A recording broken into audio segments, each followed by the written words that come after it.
All right, ladies and gentlemen, this is for Wednesday, August 5th. We are filming here on Monday, August 3rd, here at the Fifth Dimension Radio Studios, a beautiful Cuyahoga Falls, Ohio. It is 7:30 p.m. on a Wednesday night, and you know what time it is. It's time for 10-cent beer night. The official sports show of Fifth Dimension Radio and WAOH TV.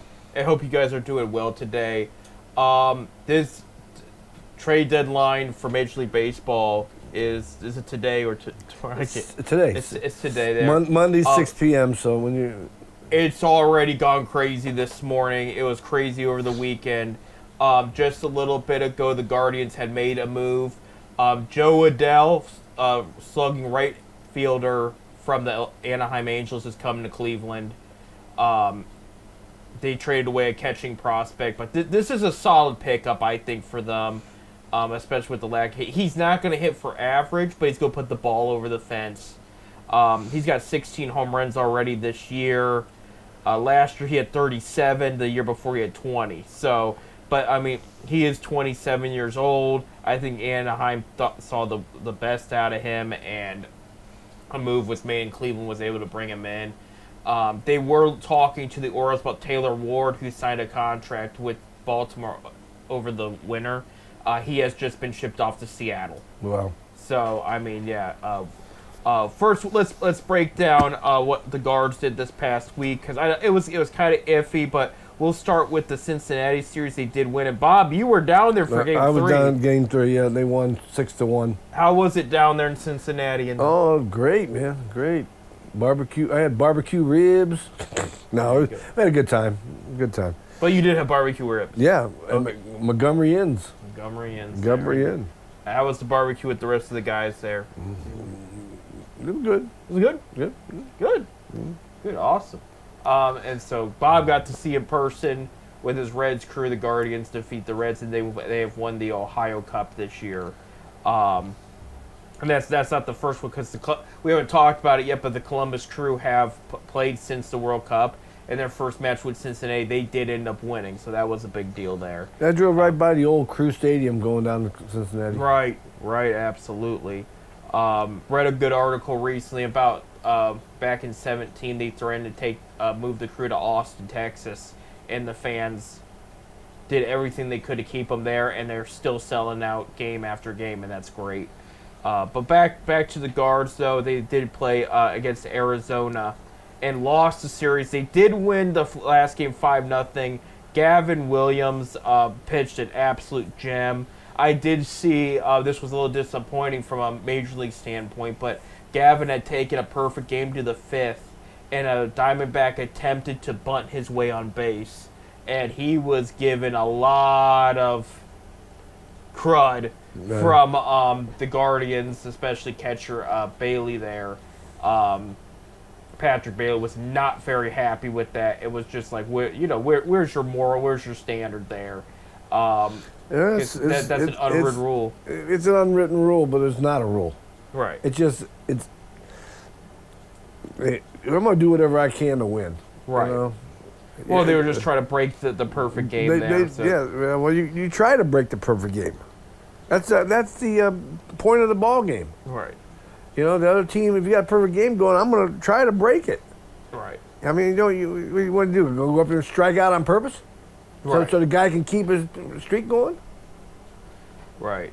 But they did win that game. The first game against the D-backs, they lost 4-1, and the second game was ugly. It was 12-8. Yeah. And you know what? They came back in that one. Right. They scored like 6 runs in the 7th inning or something like that. They did a couple homers there. I'll pull that up there. Yeah, it was the 8th inning, actually, Bob. Yeah, they were down 10-2. Toward the end. They Lauder hit homer there. They batted around. It was 10-7 there. D-backs in that game alone hit. I mean, that's one of the rare times that our bullpen fell apart. Right. That is one of the rare times. Absolutely. Going back real quick, I'm looking at the standings here, and we'll have some more trade update information for you. But right now, Guards are 3 games back of the White Sox. Twins are 4. Tigers are 5.5. It's a bunching up. It is, and I bring it up because looking more in the American League, okay, the Rays are ahead of their division. White Sox beat the Rays over the week. Won the series 2 out of 3. And play them very... Remember how the Rays beat up Cleveland, okay? And I've been paying attention to the Rays all year. They've been impressive. They have been a tough team. They're one of the tougher teams in the league, I will say. The White Sox just running them over, well, except for one game. They got shut out by Drew Rasmussen in Game 2. But I'm going to tell you what, the White Sox are not going away. no, they're not. They're not going to go away. And speaking of Sox, the Red Sox beat the Dodgers in L.A. best 2 out of 3. And they're playing very well, and they're no longer sellers at this trade deadline either. And they haven't really done a ton. Because, the White Sox picked up a pitcher. Yes, I was going to get to that here in a bit. But, Luis Castillo there, and the last time Castillo got traded to the American League Central, he won the World Series for that team. So it's tough to pay attention. It's going to get tougher for Cleveland as far as this trade deadline goes. They've made a couple moves here, but this Joe Adele, it's going to help. But again, it's one of the situations. They got a cleanup hitter or 5th hitter in this deal here. I don't think it's a bad pickup at all. It's one of those things. You wonder if he can develop better, or this is what you're gonna get. But either way, you got some power hitting in the middle of that lineup there, and they did go a little cheaper there. Real quick, just a standings update, because we are going to deep dive into some of these deals here.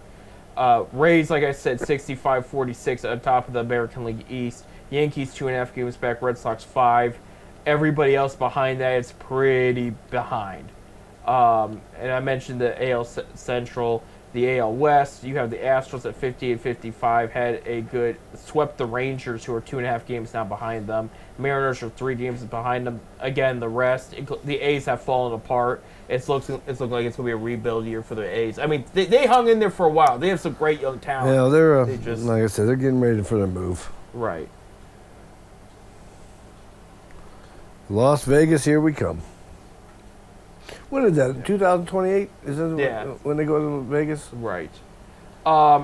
National League East, the Braves are on top of that division, 67-45. Phillies 8 games behind, Marlins 9.5. Nationals have dipped, and they're 12.5 games behind at 55-58. Just haven't been themselves of late.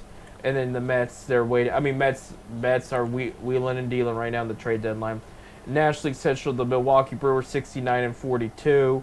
Cubs are 6.5 games behind them. And this division, we were talking about the AL Central clumping up. NL Central was, and now it's kind of pulling apart.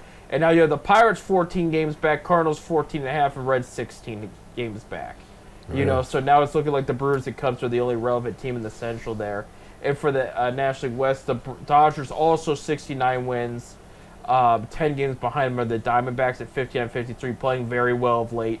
Padres 11 games behind, but they're 58-54. And with that NL Central now falling apart, their names are moving up in the wild card positions. And then you have the Giants 22 games back and the Rockies 24 games back. So going back here to the Guardians. Here, I don't expect a ton more moves. I don't see it either. Made by them. The other move that was made, this one made me, I was weird about this. They made a trade with the Brewers, and they acquired Blake Perkins, a decent bullpen relief pitcher, Craig Yoho, outfielder, and they sent the Brewers Bo Naylor and Cody Hearer. Okay, so Bo Naylor's gone. But this is why I was on the fence, because like I said, Blake Perkins, okay, decent middle relief guy, maybe even set up at times. This Craig Yoho, man, he's a pitcher. Yeah, he's a pitcher. Yeah, Blake Perkins is a batter. Blah. Reverse that. Craig Yoho is the decent pitcher there. Blake Perkins is the batter, and he's a 157 batting average this season. The past couple years, it hasn't been anything much better. 226 and 25, 240 and 24. It's 217 and 223. He's played 55 games this year, 1 home run, 11 RBIs. He'll be down the minors. Yeah, I was trying to figure out, is that all they could get for Bo Naylor and Cody Hare? And for people that don't know the Cody Hare situation, he was in a trade. Cubs had traded, I think, don't quote me. I'm losing this thing. He used to be closer for the Red Sox. Cubs made a trade, and this guy was the centerpiece because they thought he could be their future closer. Didn't pan out. Some teams have brought him in, try to see, hey, is there anything left in the tank? Anything we could see what he could potentially bring to the table? And I think they thought with Cleveland, hey, this is a team with great pitching development history. Maybe there's something here. And with them trading him to Milwaukee, it's another team that's also good at developing pitchers. Maybe Milwaukee thinks, maybe we got something here. We can add Bo Naylor to the mix. I didn't understand this trade. I don't understand it. But like I said, Blake Perkins could be a decent guy. I mean, he's going to be in the pen. But I was just like, I don't understand. But I knew eventually Bo Naylor was gone. They was going to get rid of him. I knew that. There's just something about that. I don't know what it is. I can't put my, all of a sudden he was, sent to the minors. There's something going on there with him. I think this is going to be a situation he's going to need a new atmosphere, a new start. Some players are like that. His brother Josh wasn't necessarily the same way, but I mean, it just seemed like they lost all respect for Bo Naylor when they traded Josh. I wonder if there was the issue. I wonder if it was something why you traded my brother. There was that. I'm so because all of a sudden they cut ties, sent him to the minors, and it was it. Yeah, I know there was issues with his defense. His bat was inconsistent. I think they expected more out of his bat too. Which here's the thing, Bob, and I just think there was more to it than what it was. Baseball better than I do because you've been around it more than I have, and we knew in the minor leagues Bo was not hitting lights out. He was hitting decent, but he wasn't. It wasn't like with Victor Martinez and Carlos Santana. We knew, hey, we got a special player here, and we just saw it. We didn't see that with Bo, and I think they were banking on, okay, the minor leagues is the minor leagues. We'll call this guy up and see what he does. Because we've had players in the past, one being one of my all-time favorite, Omar Vizquel, who was not crazy good in Double and AAA, but they said, look, he's got a good glove. His bat can do something. We're going to call him up. And he was better hitting in the majors than he was in the minors. As weird as it sounds, you do get that sometimes. Well, we wish Bo the best of luck over there. Right, and there's a lot of people that feel like he could turn it up in Milwaukee. Another example I would use out of the Rams was Brandon Phillips, who, being with the Reds and being a Cleveland fan too, he wasn't so hot in Cleveland. Goes gets a second start. He got waived by Cleveland. Gets a second start with Cincinnati. Becomes a almost a Pro Bowler, All-Star. All-Star second base, and he was a fan favorite down there. He absolutely tore it up. And, I remember seeing him. I saw when they were the Buffalo Bisons before the Cleveland acquired the Columbus Clippers as their AAA. I saw a couple games up there with Brandon Phillips up there, and you could just see it. He seemed mentally tired of the situation. And finally, when they put him in a different spot, he kind of lost him there. So. I just, like I said, all of a sudden, something between Bo Naylor and the club, something happened in between there. That's all I can say. I don't know. All of a sudden, they just gave up on the guy. Right, absolutely. A couple other trades. I mentioned Mariners acquired Taylor Ward. They traded away like 3-4 prospects for him. Luis Arias got traded this morning to the Phillies. Guardians were in the conversation. I would like to see the Guardian get him. Yeah, he's in my opinion, he's the best contact hitter in the game. Yeah. I think. People have because he had a weird season last year with the pot. Not bad, still high average. Got on base, some solid stolen base. There were some injuries there, but people they kind of doubt. How should I say it? They didn't undermine him, but they kind of overlooked him over last season. I'm like, no, he's still producing in San Francisco. This is a heck of a hitter, and we're talking about the Guardians should have traded for him. He was a free agent, and he took a cheap deal with San Francisco, a 1-year deal. They could have picked him up at any. They could have afforded it, Bob. He didn't get $15 million a year or anything like that. They could have brought him in at any point, and he was again to play first base. And this is the stuff. He didn't sign until like February, I think it was.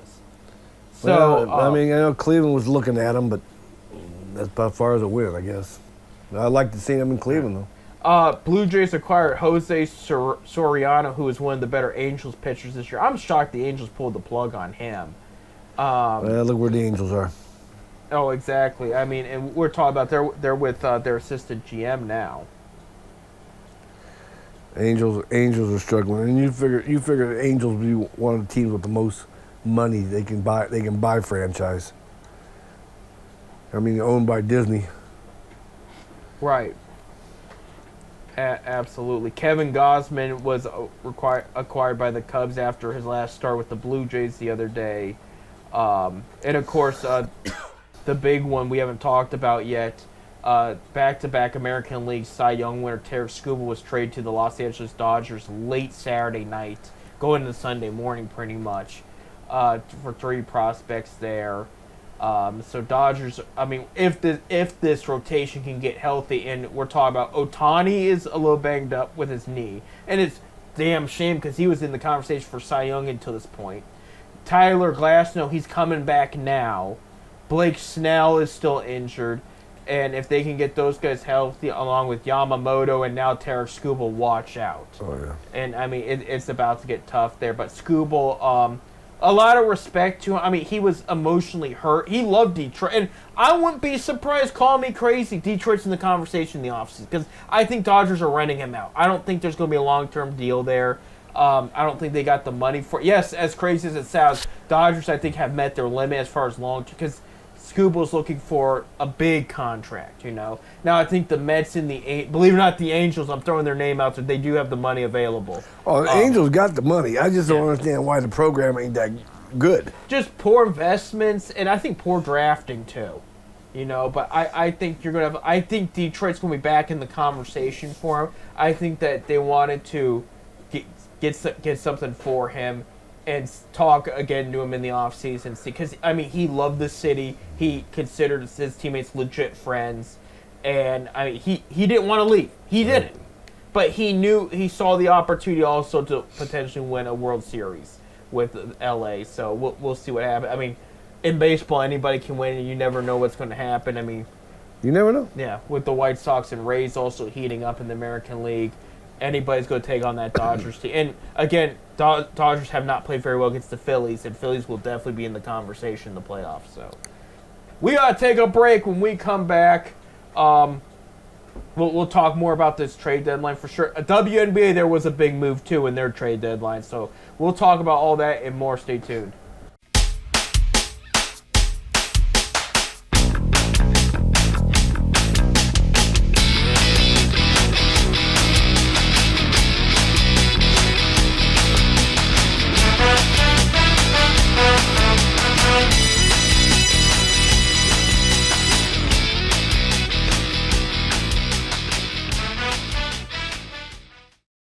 All right, we're back here. 10 Cent Beer Night, Fifth Dimension Radio.com, WAOH TV, all that fun stuff. And Bob, we've entered August, so high school football's around the corner. Right around the corner. First game's the 20th, August 20th, Thursday night. That's be here before you know. We'll be at Norton High School. Norton High School there. Against the Akron Garfield Golden Rams. There you go. I know you're excited. Well, I think we all are in a way, but then of course in 10 weeks we'll all be one man's over. No. No, it is. We enjoy it. We enjoy it. Yeah, absolutely. I know. I know. Producer Bob over there. He enjoys it. Yeah, it's fun there. So, and I know the kids appreciate it, the administrations appreciate it, and we're going to get it more. Like I said, we got a couple schools that really they love us. Right. They love us. I have no problem if I want to put a game there. Come on, bring it down. But they just love us. That's good. So that's good there. Back to baseball real quick because we are at the trade deadline day as we're shooting here on Monday. So anything for like that happens after our broadcaster. That's why we have.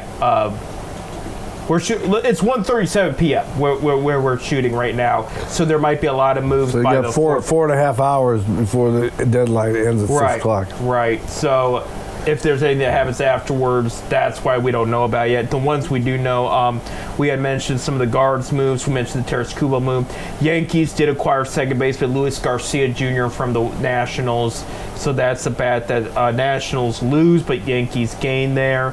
And it's going to be interesting because with Jazz Chisholm, you hit some of his powers there, the stolen bases there, but the average is not there, and it's been brought up in the clubhouse.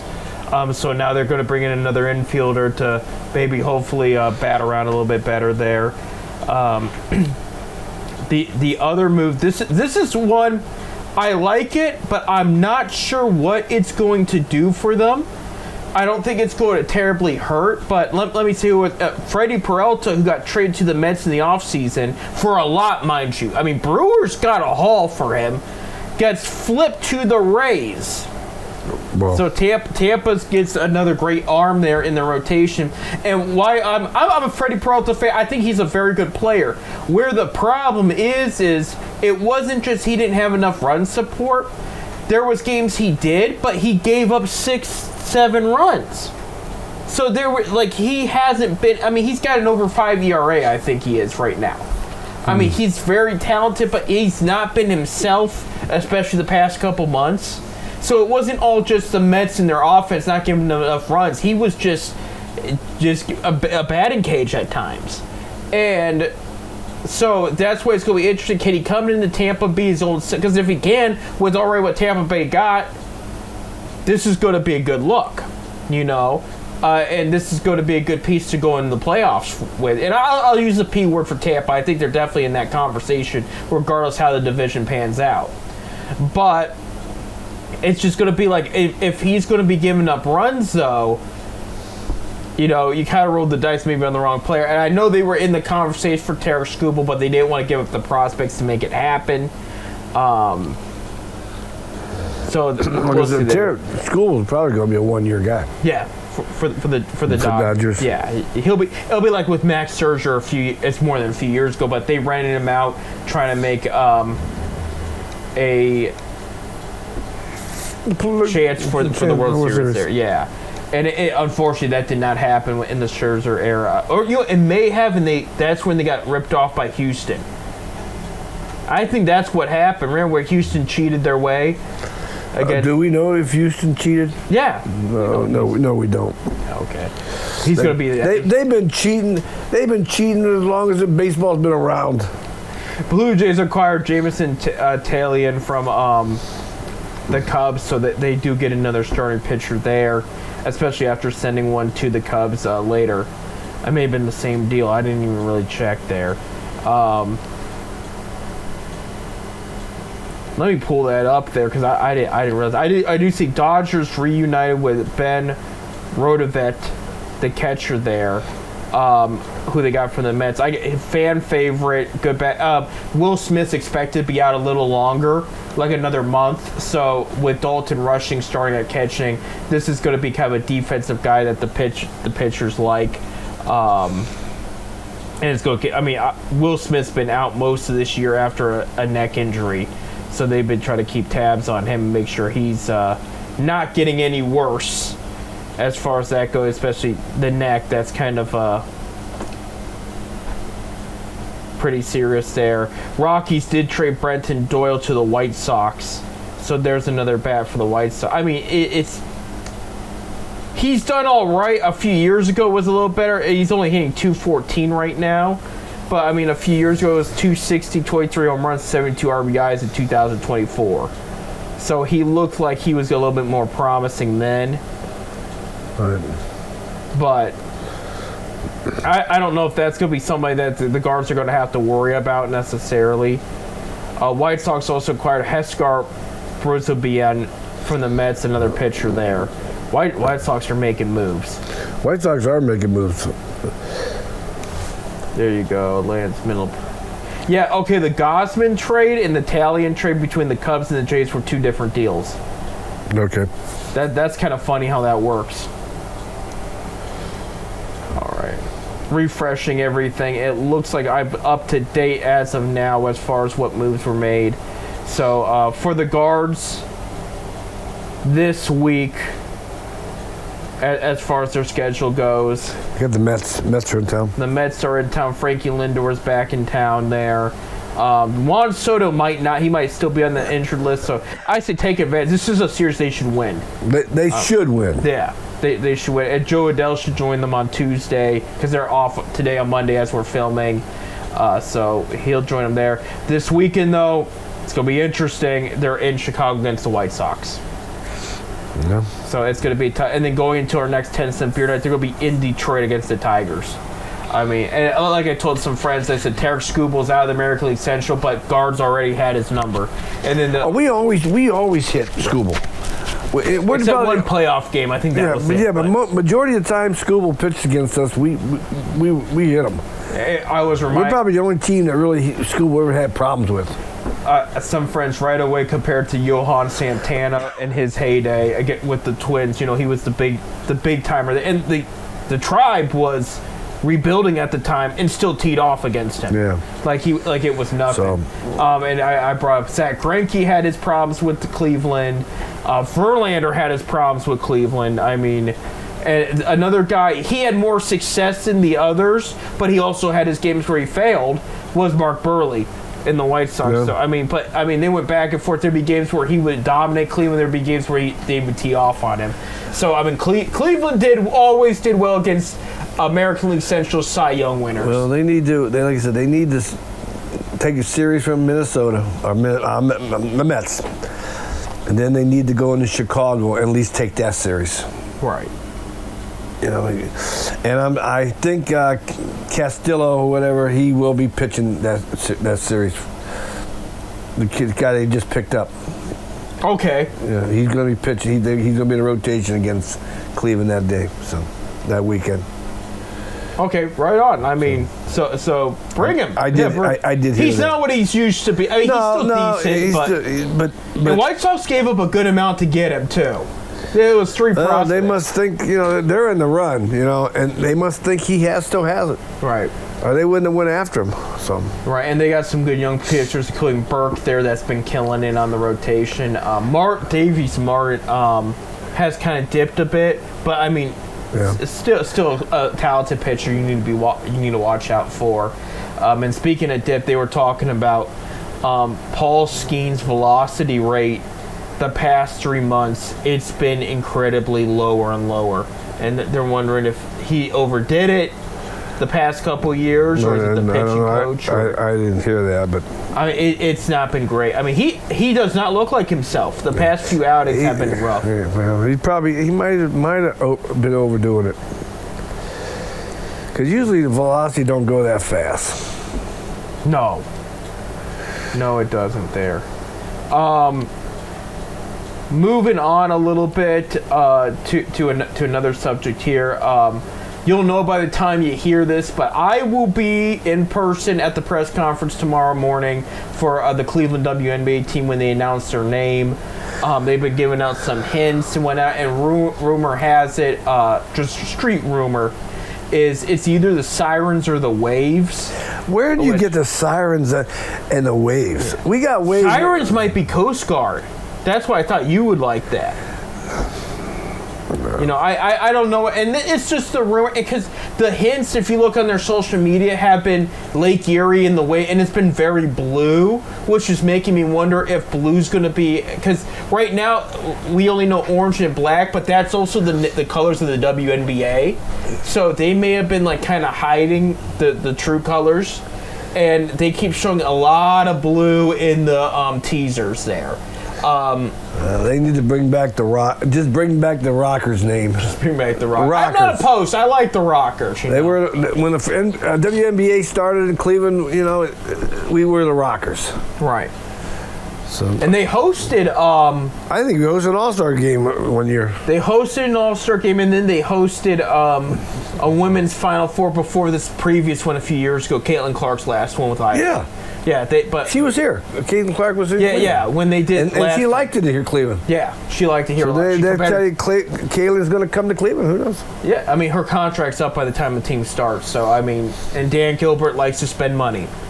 You know, WNBA's trade deadline is also this week. I think it might even be today. The only big trade that happened, and this one is scratching people's head, Kelsey Plum, who's a big name guard, goes from Los Angeles to Phoenix in a trade.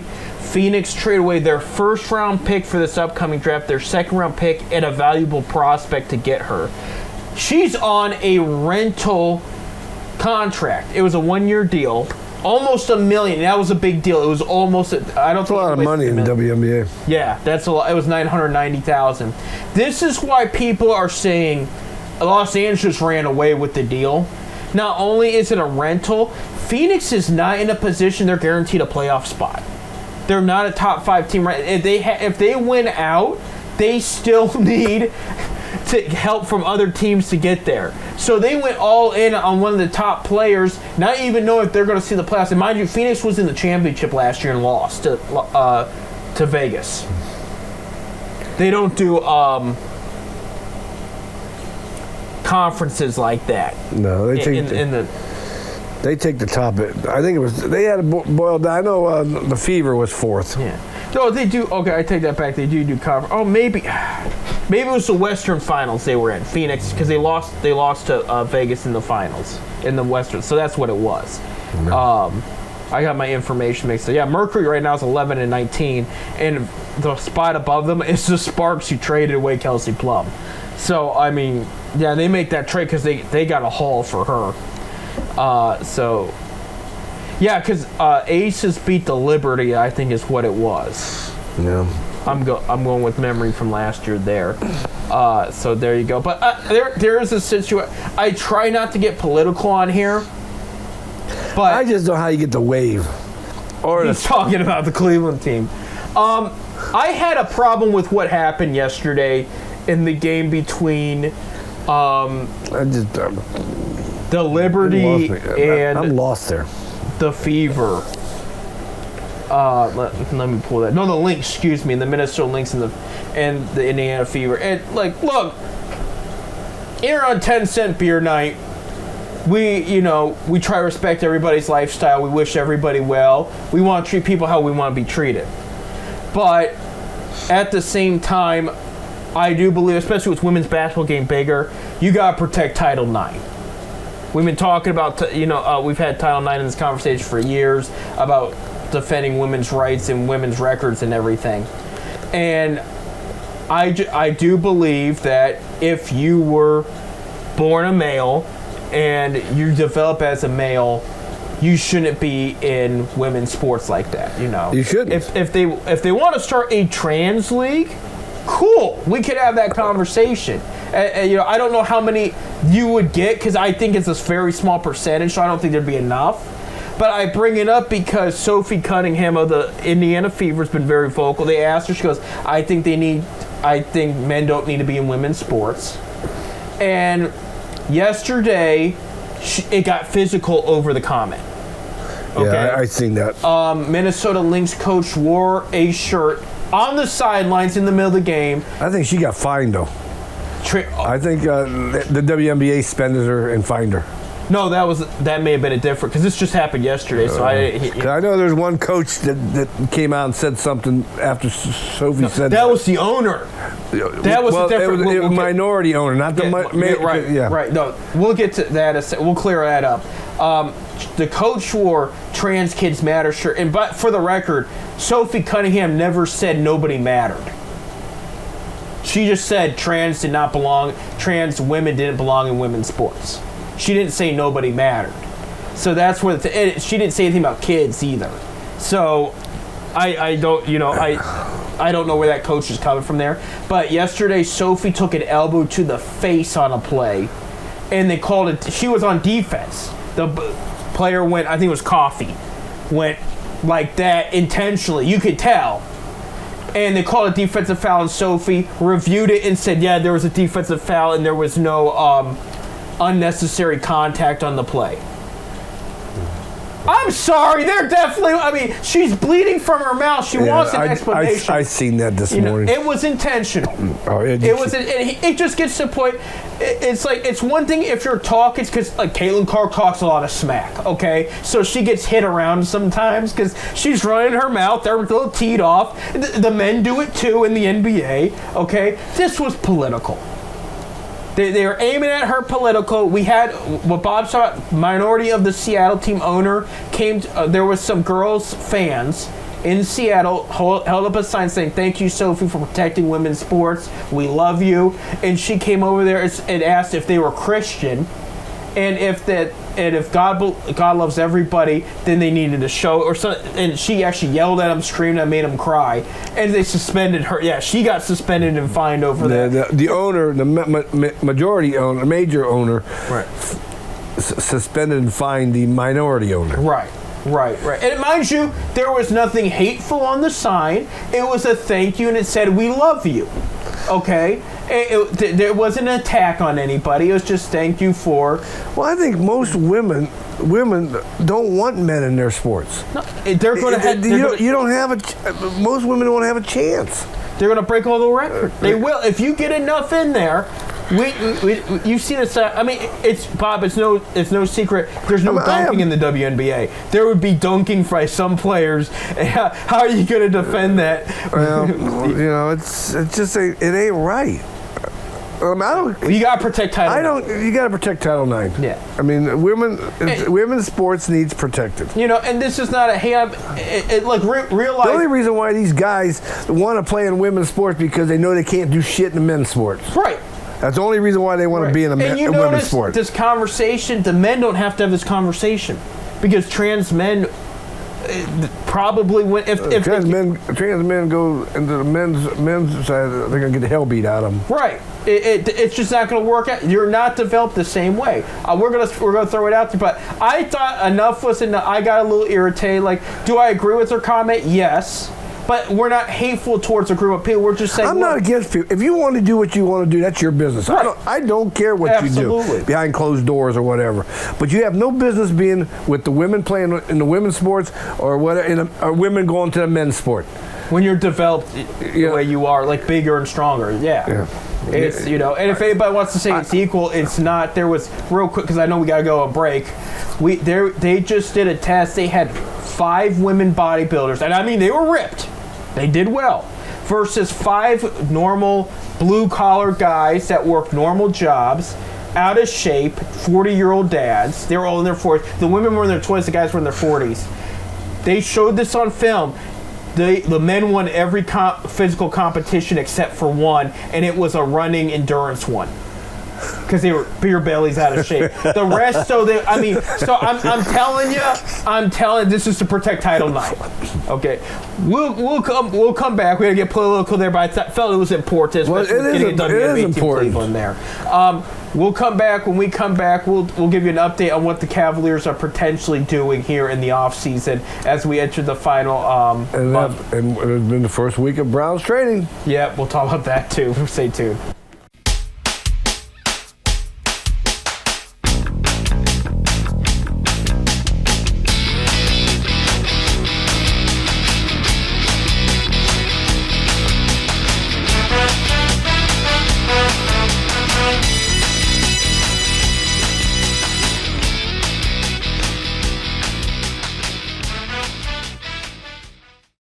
Welcome back to Ted Sip Beer Night here on FifthDimensionRadio.com. I'm Seth. I'm Bob. And I was just seeing while we were on break here to make room for Joe Adrell, who the Guardians picked up.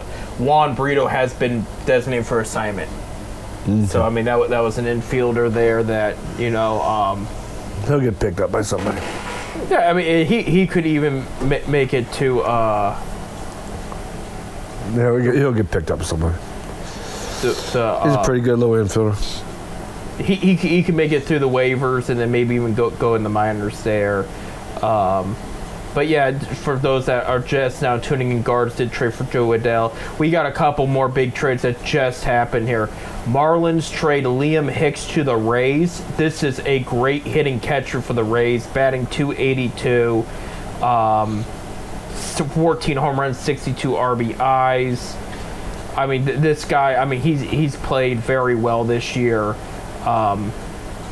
Last year, he wasn't too bad either. So, I mean, this guy, mix of hitting and power there. And then Padres acquire Robbie Ray from the Giants. So, that's another lefty starting pitcher for the San Diego Padres there. So, that's all just now coming in. So, I mean... Well, until 6 p.m. Eastern Standard Time here for the Major League Trade Deadline. So. I did read for anybody that is concerned, oh no, the Dodgers, they're ruining baseball, this and that. They're not expected to make any more big moves after the Tarik Skubal one. They don't really need to. I mean, I was actually a little shocked that happened. I thought Tigers were going to keep him. I really did. I thought it was just all talk, and they were going to keep him there, but... speaking of off seasons and everything, our Cleveland Cavaliers are still in the off season, and just because they've been quiet, I think I've mentioned this on previous shows. Excuse me, Altman's biggest trades in the off season have always been in August. So just because they've been quiet up to this point doesn't mean anything's not in the works. And plenty is in the works now. As people have maybe recognized, James Harden still has not signed, even after LeBron made his decision.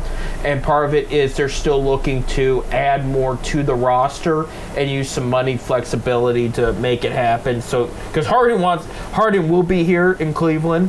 He wants to win a championship. And for those that are wondering, well, would he really?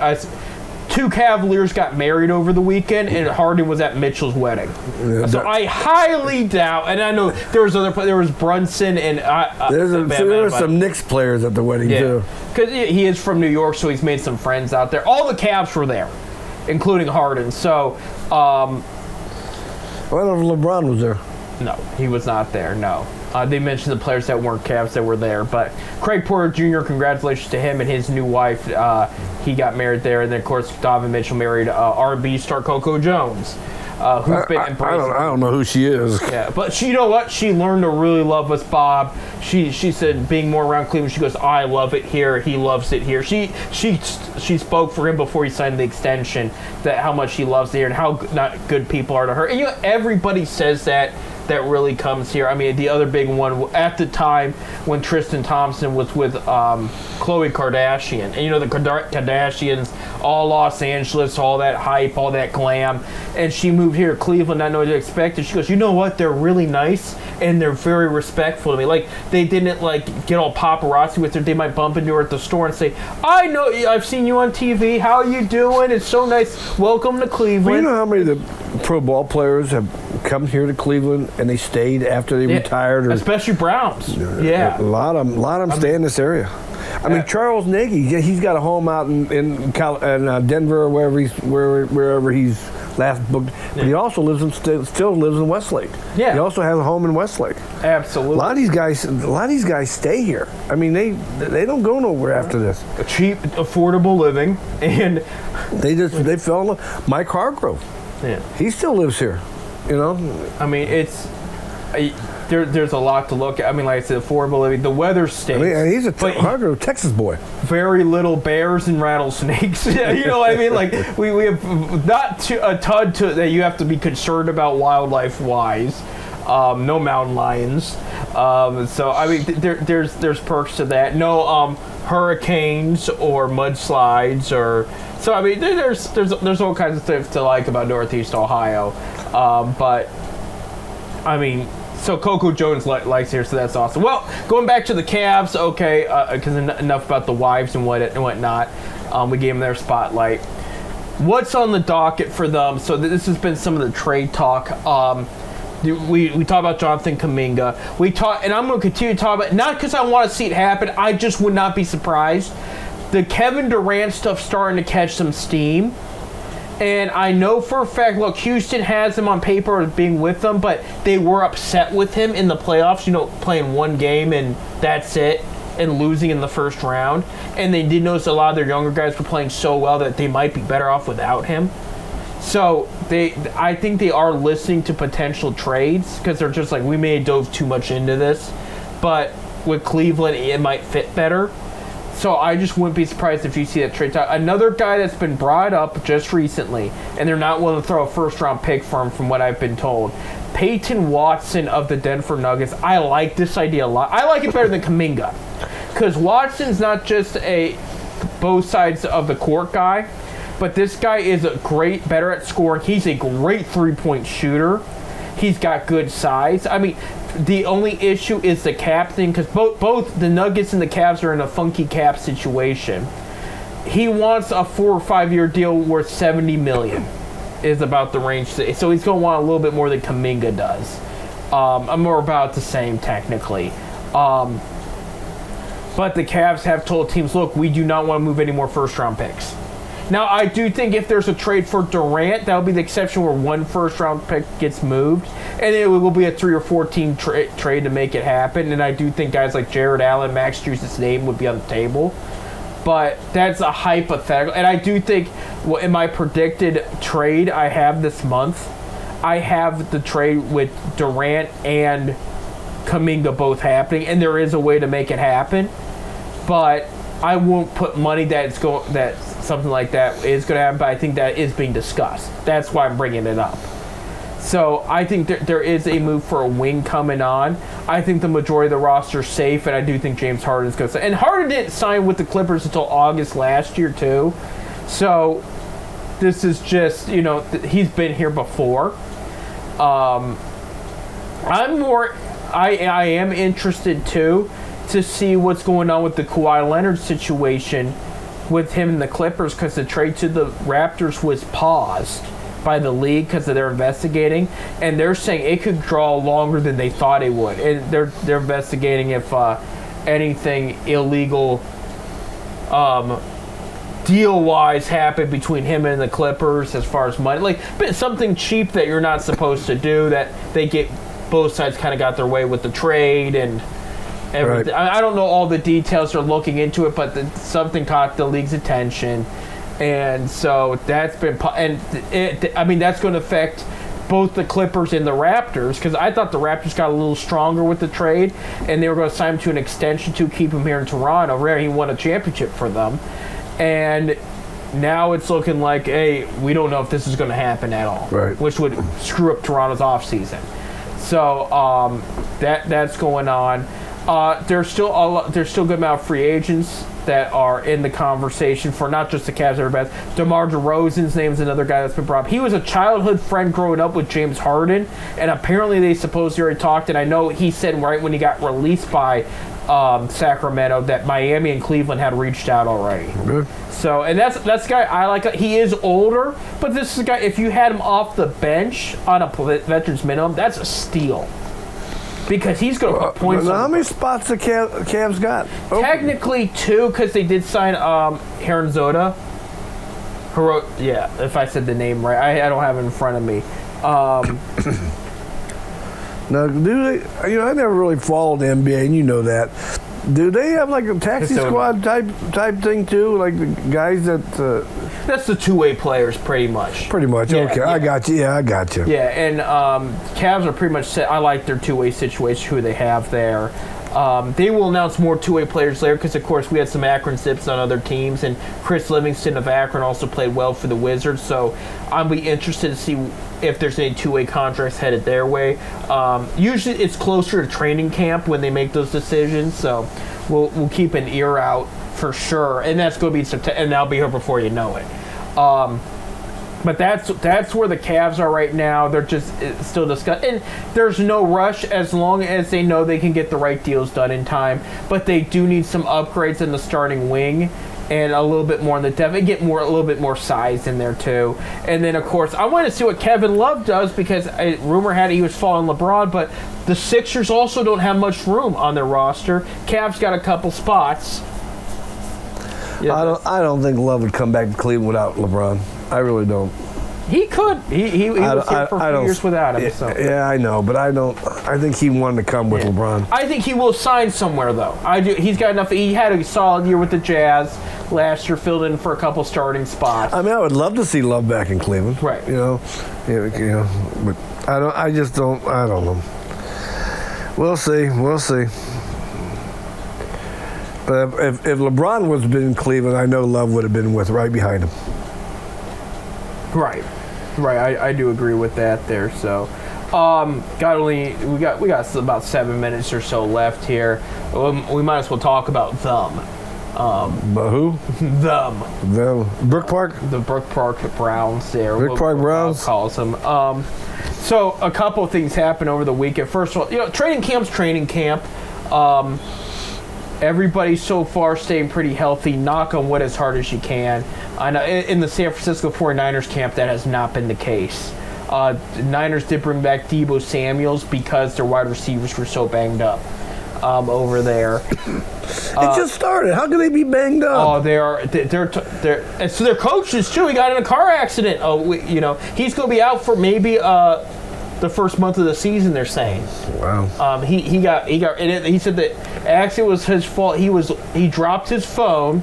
He bent over to pick it up, turned to the side of the road, didn't see the car in front of him, and wait. First of all, he shouldn't have never been on the phone in the car anyway.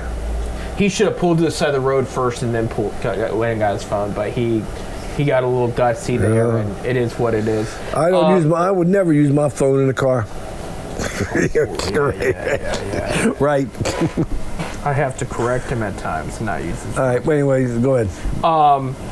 They were talking about a reunion with Jadeveon Clowney, and I found this interesting. Now, it's not happening. Clowney's going back to the Texans, who drafted him first overall in 2014. This is why I found it interesting, Bob, because Clowney and the Browns left on bad terms. But he was open to it, okay? And part of when they left, he got suspended the last game of the season that year. They were going to play Pittsburgh. And before he left, he made the comment, he goes, it's the Myles Garrett show here. That's all they care about. Well, he's no longer here, And I have noticed neither Myles or the team has said anything bad about each other. Okay, they even asked Myles the difference between training camp in Cleveland and training camp in Los Angeles, and he gave a great description of a lot of positives concerning the Browns, which he didn't need to, but he did, and I think we appreciate that. It seems the atmosphere is a little bit more upbeat with this new crew, with the new defense coordinator with Jared Versa. And I hate to be this guy, and I might be jumping the gun here, but I found it interesting with Clowney very close to re-signing and seriously considering Cleveland again, especially with how bad they left on terms. Was Myles Garrett a little bit of a toxic player in the locker room potentially? Because they also made the comment while he was very important and he did show up and play, he embraced the leader role as much as they thought he would. I think he was probably just getting tired of what's all the shit that was going on. I don't know. All the crap was going on. Sorry. There you go. Sorry. I agree with this statement. You can beat that out. Beep. I agree with this statement. Yeah. And I'm not accusing Myles of being a bad person. I mean, I'm just looking at these two things and I'm seeing a big difference. I really think Myles thought that they had the team to go somewhere at the time to go farther, and it just didn't materialize. No, it didn't. And he just got tired because he's getting older. He's getting old. He's been in the league how many years now? 5, 6, 7 years? I don't know. More than it's been more than that probably. But anyway, you're 8. Okay. No, he's going to year 9. He's getting to the point in his career that I want to win something. And he kept hearing these, ownership and the coaches. Hey, we got this. We're going to go here. We're going to go. It didn't happen. Right. And he just got tired. And I said, well, I'm going to go somewhere where I maybe got a chance, because they promised him the world. I mean, at first they promised him everything. Right. And I think the Jim Schwartz leaving too that may have been the final straw. That was the final straw, because I really believe he would have stayed if Jim Schwartz was the head coach. Right. I really believe that. Right. But I think Mantle stung there. But I mean, he's happy there. The Browns are very upbeat of where they are right now, even with the quarterback situation, and in training camp. Shedeur has been slinging and dealing. He has not thrown a touchdown in training camp, but no interceptions. Watson's thrown 6 interceptions. He looked. I mean, and the defense. What do you want for a $40 million man? Right. Dylan Gabriel's done okay. He's thrown a couple touchdowns, a couple interceptions, and the rookie Green, not bad, But again, it's training camp. Yeah, training camp. We're gonna have to see more. But I have a funny feeling, and within the next couple weeks, you're gonna definitely see Gabriel gone. They'll wait till after preseason. They got some preseason games, and they got a couple. So there's gonna be teams that are gonna need a quarterback, and I hate to say that I rather seen Watson going before I seen Gabriel going, personally, in my opinion, but. You're going to see Gabriel. I do agree with the fans, and this is not to take away from our current running back room, which is, I think, solid and great, and Quinshawn is going to be the starter. But people mentioned, hey, if Jadeveon's not coming back, can we bring back Nick Chubb? Because he's 100% right now. He is. He's been doing drills 100%. He said he was open to it. Would he want to come back, though? He said he wouldn't rule it out, and I think nobody embraced him more than the fans did. I do think somebody's going to pick him up. Him and Najee Harris, who are sitting free agents right now, who were high-value running backs just a few years ago, and they're now both 100% healthy. I do think somebody's going to take a swing on them, so we'll see about that there. Browns did sign a D lineman since Jadeveon did not sign, and they did sign Travis Bell, who was with the Vikings last year. A young out of Keenshawn State. He was originally a 7th-round pick in 2023 by Chicago, and he played for the UFL too this past year. So that's just a guy trying to get a chance. That's all. It's defensive tackle right there. Well, I know starting today, Monday the 3rd here, is they're in full pads today. Right. And this is Hall of Fame week too. Don't bring that up. And Kenny Pickett, former Browns quarterback, is going to start at the Hall of Fame game for the Panthers. That came out, so Kenny Pickett will get some action there. And then that's a shocker. I'm going to end on this note, Bob. You were talking about how things never solidified with Myles Garrett and how it looked like it was going the right direction. It's funny how fans change their mind when things don't go their way and they were wrong. Okay? Well, this past week, I know we're about out of time, but just real quick, something very interesting happened, okay? It made a bunch of NFL headlines where the Tampa Bay Buccaneers didn't meet Baker Mayfield's deadline, and they didn't meet him for an extension. Now, they gave him a good offer, but it was a 2-year deal. He wanted 3, 4, 5 years. He wanted to show he was a franchise quarterback. He's very disappointed, but he said, I got to concentrate on football right now. Another radio station that's the official Brown station we're not going to mention, but they are the official Brown station. And a popular podcast that are Browns started pushing the narrative hard of a potential reunion next year if Shedeur and Watson are not the answers. I mean, they said, what if LeBron not coming back opened the door for Baker? And they said, if Baker comes back and he does what LeBron did in 2016, they said, is it bigger and better? And it was a debate, but they're playing with this idea, and they're pushing it. They're saying, I would be open if what we have right now doesn't work, I'd be open to bring Baker back if it's win now. Yeah. But here, the same fans that were pushing him away are going, you know what, I was wrong. Let's open that door again. Let's open that, because they said, we do have the money now. They will. They have the money to meet his asking price. Well, because neither Myles or Deshaun are going to have. Would Baker want to come back here, though? That's the big question. That's the big question. Because we pretty much gave him the shaft. Yeah. and we threw him out of here. Right. It was rough. Now, Denzel Ward and Grant Delpit did sign extensions this past week, and that was great, and I do love that there. So we got to wrap it up, Bob. Next week, when we come back, we'll talk about Upton Brown's training camp, Cavs offseason, how the guards look with their new outfielder. We didn't really get to Akron Rubber Ducks. We'll bring it up, and we can debate the new Cleveland WNBA name once we know it. By the time you hear this, you'll know it. Siren or Wave? That's the rumor. You know, it could be. It could be the four cities. You don't know. It could be the Spiders. So we don't know. But You better be the Rockers, or I won't root for them. Unless Caitlin comes here. all right, we'll see you guys next year. I'm Seth. Next year? Next week. Next week. We'll see you next year. Yeah. We're doing the high school football thing full time. Yeah, we're not going to be, I'm Seth. I'm Bob. Go, whatever the WNBA name team is, go Guards, go Ducks. There you go. Have a great week, Yeah, we'll see everybody. ya.